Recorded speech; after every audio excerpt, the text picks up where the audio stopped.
The Little Match Girl by Hans Christian Andersen. It was dreadfully cold. It was snowing fast, and as evening came on, it was almost dark, the last evening of the year. In the cold and gloom, a poor little girl, bareheaded and barefoot, was walking through the streets. When she had left home, she had slippers on. They were much too large for her feet, slippers her mother had used until then. And the poor little girl lost them running across the street when two carriages came rattling by terribly fast. When she looked for them, one was not to be found, and a boy had seized the other one and ran away with it, saying he would use it for a cradle someday when he had children of his own. So now the little girl went on with her bare feet, which were quite red and blue with the cold. In an old apron that she wore were bundles of matches, and she also carried a bundle in her hand. No one had bought a single bunch all day, and no one had given her even a penny.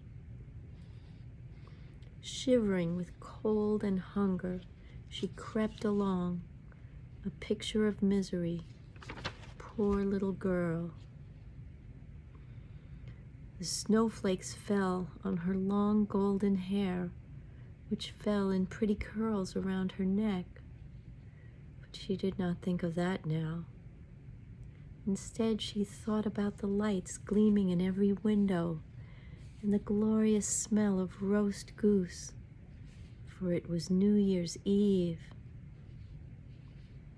She found a corner formed by two houses and huddled down. She drew her little feet in, growing colder and colder, but she dared not go home, for she hadn't sold any matches and could not bring home even a penny. Her father would certainly beat her. And besides, it was cold at home too, for their roof was full of holes. The largest holes had been stopped up with straw and rags, but there were still many left, which the wind whistled through. Her little hands were almost numb with cold. Ah, a match might do her good if she could only draw one from the bundle and rub it against the wall to warm her fingers.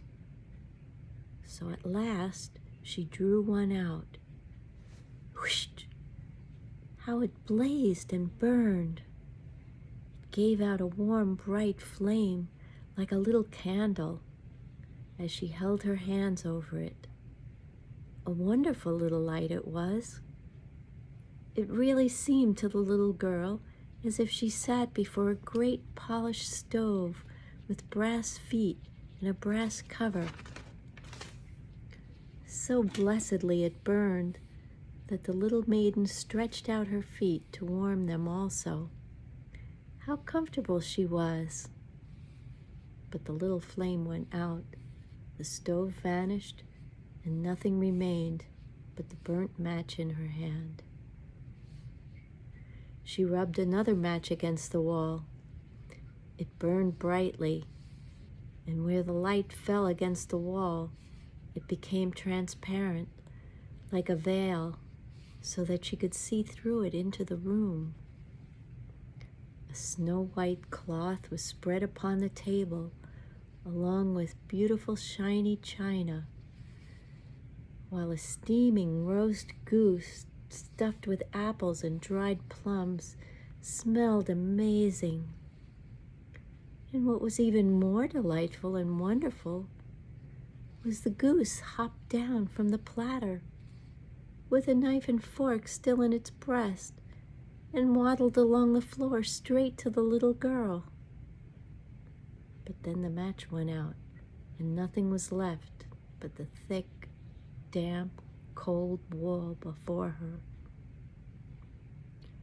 She lit another match. And now she was under a most beautiful Christmas tree, larger and prettier than the one she had seen through the glass doors at the rich merchants'. Hundreds of candles burned upon the green branches, and cheerful figures, such as she had seen in the shop windows, looked down upon her. The child stretched out her hands to them, and then the match went out. Still, the lights of the Christmas tree rose higher and higher. She saw them now as stars in heaven, and one of them fell, forming a long trail of fire. "Now someone is dying," murmured the child softly, for her grandmother, the only person who had loved her and who was now dead, had told her that whenever a star falls, a soul mounts up to God. She struck yet another match against the wall, and again it was light, and in the brightness, her dear old grandmother stood before her, clear and shining, radiant and lovely. "Oh, grandmother," cried the child, "take me with you. I know you will go away when the match burns out. You will vanish like the warm stove, the splendid New Year's feast, and the beautiful Christmas tree." And lest her grandmother should disappear, she rubbed the whole bundle of matches against the wall. And the matches burned with such a brilliant light that it became brighter than noonday. Her grandmother had never looked so large and so beautiful. She took the little girl in her arms, and both flew in brightness and joy, mounting higher and higher, far above the earth. And up there was neither cold nor hunger nor any care, for they were with God. And at the dawn of day, in the corner leaning against the wall, sat the poor girl with red cheeks and smiling mouth, frozen to death on the last evening of the old year. Stiff and cold she sat with the bundle of burned matches. She wanted to warm herself, poor little thing, people said. No one imagined what beautiful visions she had had, and in what glory she had gone in with her grandmother to enter upon the joys of a new year.